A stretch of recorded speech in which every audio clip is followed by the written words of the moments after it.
Honorable James Simpson, defendant. Case number 1134, processing trial date June 12, 2025.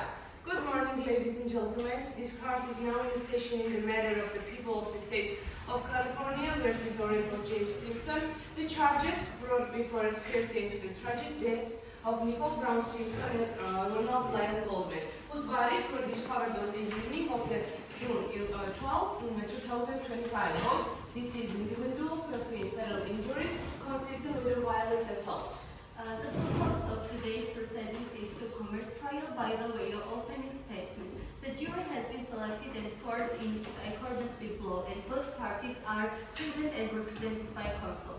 I want to remind all present in the courtroom that this is a court of law, that the quorum must be maintained all the times. No expressions of opinion, no interruptions, and no communication will be tolerated. Furthermore, I want to return to the post-prosecution to the defendant. This court will not tolerate any further delays arising from favoring disclosed materials in a timely manner. With the said, the prosecutors may proceed with its opening statements. The court now invites the prosecutors to make its opening statements. Ladies and gentlemen of the jury, today marks the beginning in a case that concerns one of the most brutal and cold-blooded double murders in American history. The prosecution will present the case against Mr. James Simpson, a well-known athlete and actor who stands accused of killing his ex-wife, Nicole Brown Simpson, and his friend Ronald Goldman. We will prove that on the night of April 1994, the defendant, driven by jealousy, possessiveness, and desire for control, went to Nicole Brown's home in Los Angeles and killed her in cold blood. When Ronald Goldman arrives, simply at the wrong place at the wrong time, he was viciously killed. We have victims. The victim suffered multiple stab wounds, not from an act of defense, but from an act of rage, intention, and calculated violence. These murders were deliberate, personal, fueled by Mr. Simpson's inability to accept the end of the relationship he no longer controlled. Our evidence will include DNA analysis. The blood of the defendant was found at the crime scene, the body of the victims, and also in his car. Bloodstains inside the defendant's car matches the DNA of both victims and the defendant. A pair of bloody gloves, one found at the crime scene and the other one found in defendant's home. Simpson's history, a documented pattern of domestic abuse and psychological profiles that reveals his mindset up to the killings. Also, we have eyewitness testimony from neighbors and caretakers who heard noises and dog barkings, and they also saw a vehicle come and go that night. Yes, the defendant is a famous person, but in our system of justice, no one is above the law. Nor names their fame nor fortune can shield a person from their legal responsibility. We are not asking you to believe only our words. We are asking you to listen carefully to the evidence, to follow the facts, and to make your decision based solely on what you see and hear in this courtroom. The prosecution is confident that in the end of this trial, there will be only one logical conclusion, that O.J. Simpson is guilty of these two murders and must be held accountable under the full weight of the law. Thank you. Thank you. The court now invites the defense to make its opening statement. Your Honor, ladies and gentlemen of the jury, we stand before you today as a defense counsel to a man who has already been judged in a court of public opinion. But this courtroom is not for a stage for a media drama. This court is of law where fairness, objectivity, and evidence must prevail. O.J. Simpson is not just a name in a headline. He's a human being, a father, a friend, a public figure, and today he's a defendant in a murder trial that lacks a very foundation upon which justice is built. Clear, verifiable, and untempered evidence. The prosecution will ask you to fill the blanks, to connect dots they can prove, and to condemn a man based on emotion rather than fact. But we will ask you to remember one simple principle. The burden of proof lies with the prosecution. and unless they prove guilty of a reasonable doubt, you must return a verdict of not guilty. Thank you. Ladies and gentlemen, now it has time to recall of what the prosecution will rely on. Physical evidence, DNA, samples, bloods, gloves, glass, fibers. Sounds convincing, doesn't it? But let me ask you, what happens when the people handling the evidence cut corners? What happens when the chain of custody is broken, samples are improperly stored, or worse, deliberately planted? Detective Mark Humber, the central figure on this case, has a history of rational slurs, documented bias, and lying under oath. This is a man who found key pieces of evidence, and you are being asked to trust him. No credible case built on a tainted evidence gathered by a compromised officer. Every doubt raised about this evidence was handled is doubt you must take seriously. The LAPD's investigation was sloppy, reckless, and in many cases unethical. And in this country, we do not convict people on a sloppy work. No motive, no witnesses, no timeline. The prosecution wanted to believe that Mr. Simpson acted out of jealousy and rage, that he suddenly snapped. But they offered no real proof of sex, no witnesses, no security footage, no detailed plan. Ask yourselves, where is the direct evidence of intent? Where is the proof that O.J. Simpson was at the scene of the murder? There is no murder weapon, no security footage, no confirmed timeline. We will present experts who will tell you that the timeline provided by the prosecution is impossible, based on traffic, phone records, and physical limitations. They want to assume he was there. We ask you to demand. Thank you. Before our experts reply, I want to say that our criminal justice system is based on one of sacred principle that is innocent until proven guilty. That is not just a phrase, it is the foundation of democracy. The prosecution must prove guilt beyond a reasonable doubt, not probable guilt, not likely guilt, but beyond a reasonable doubt. And if you are wondering why we are samples missing from logs, why did the glove not fit Mr. Simpson, why did investigators ignore leads pointing to other potential suspects? Why was evidence so mishandled? Then you already have a doubt. You are not here to avenge the victims. You are here to respond to emotions. You are here to apply the law fairly and without bias. And when you do, there is only one, just verdict, not guilt. Now the court is moving to the motion stage, and would you like to present and introduce to the people? The prosecution has several witnesses: Detective Mark Coleman, expert Lisa Carlos, Dennis Brown, sister of victim, Kaylin Simpson's friend, and Detective Tom Land. Thank you. You may call your witness to the court. Detective Mark Coleman.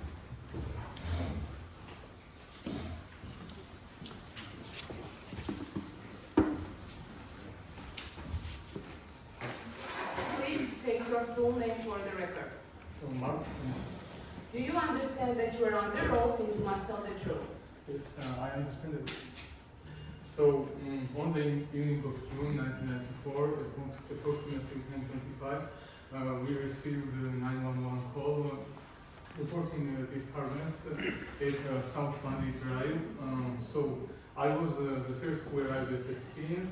Upon arrival, I observed two victims laying on the floor. Both appeared unresponsive and with significant trauma and blood loss. I immediately called the backup and paramedics to secure the area. So there were no signs of forced entry, and the scene seemed undisturbed. But there was one exception: the bodies presence of bodies were different, and items were scattered. While cleaning the area, we noticed the trail of the blood from the victim, and we documented it for forensic purposes. At the time, I didn't have any knowledge who the victims were, but later we found out they were Nicole Simpson and Ronald Goldman. Our priority was to preserve the integrity of the crime scene, and we follow standard protocol. We called the detectives, didn't enter the area, and everything about the scene indicated violent attack and also personal attack. And from the first time we arrived there, it was clear that that wasn't just a normal attack. Thank you. Prosecution, do you have any question for the witness? Yes, I do. First of all, in the detective woman, and first question from the prosecution is, what was your role in the investigation on June 12, 1994? So my role and priority was to secure scene once we arrived. We avoided unnecessary contact with the evidences. So I marked the area and called the experts to arrive. Second question, when did you arrive at the crime scene and what did you observe? So I observed two victims which were laying on the ground. So we just photographed them for evidence and didn't touch any area, didn't make any steps to fix. Did you discover any key pieces of evidence? Yes, there was a glove which was found at crime scene where murder happened.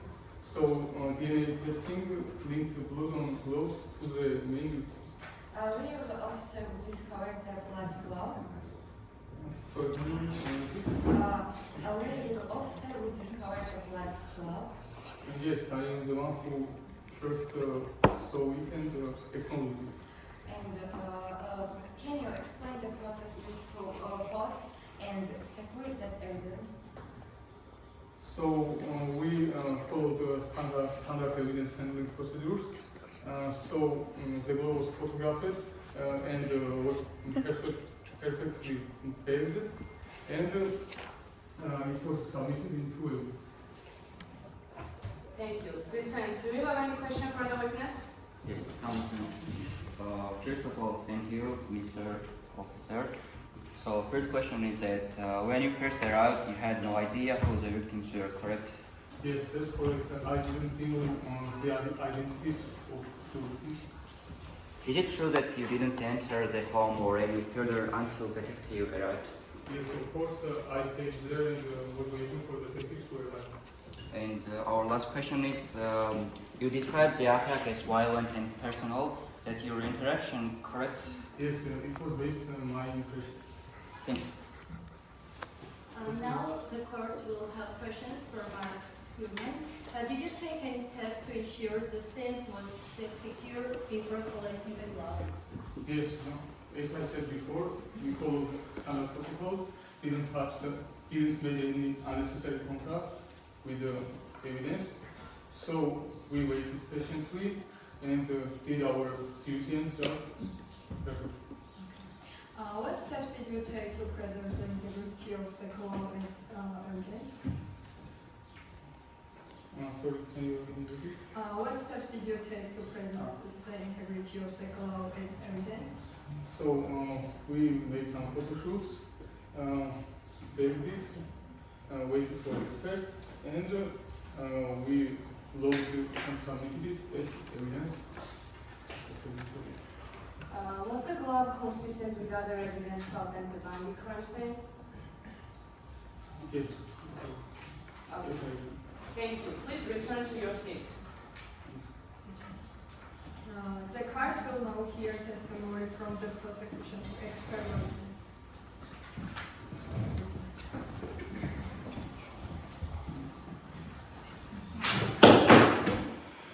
Please state your full name for the record. My name is Luisa Carlos. Do you understand that you are under rules and must tell the truth? Yes, I understand. Alright.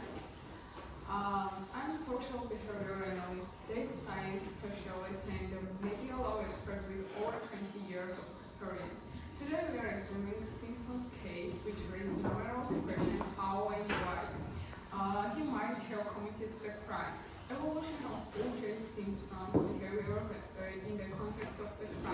The date of crime was June 12, 1994.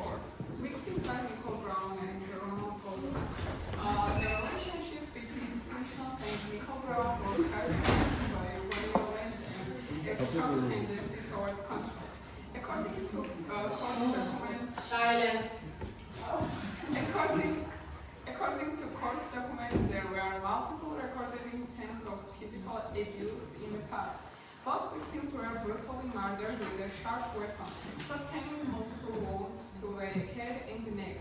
The nature of the crime indicates a strong emotional motive, personal memory, and an eruption of feelings. The number and the type of wounds reflect extreme aggression, not merely a deliberate killing, but an intense emotional outburst, something frequently observed in violent relationships.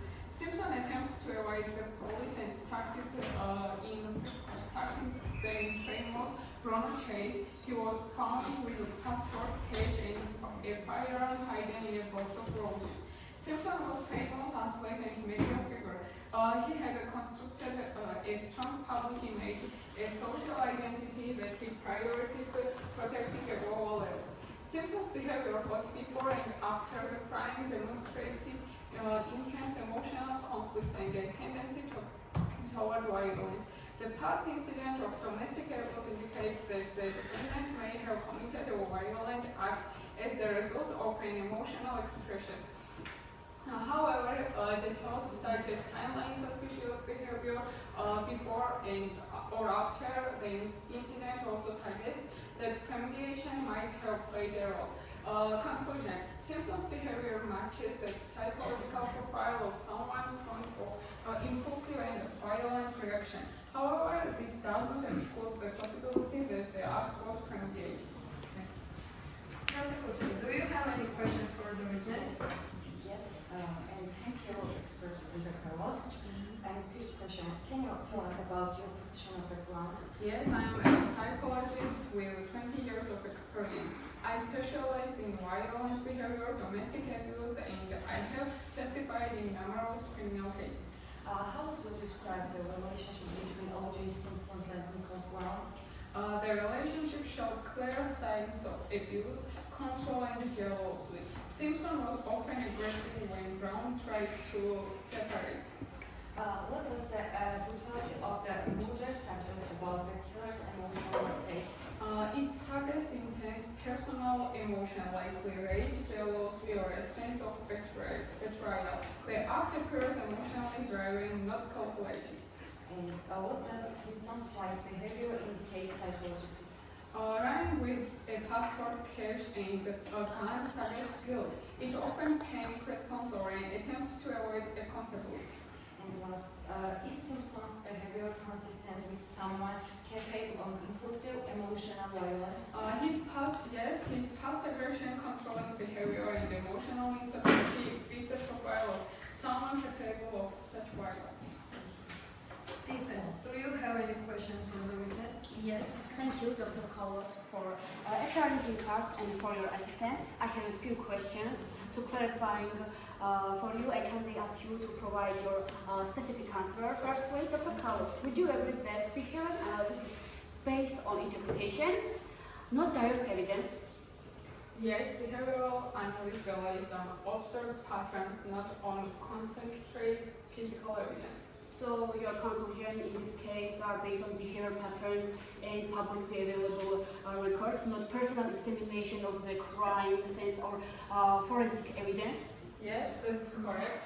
I relied psychological and behavioral data, not physical or forensic material. You are describing Mr. Simpson's actions as emotionally driven and impulsive. You also mentioned possible premeditation. Isn't that a contradiction?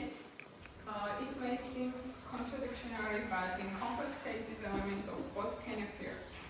So you are not stating that it was clearly one or the other, impulsive or planning, just that both are possible?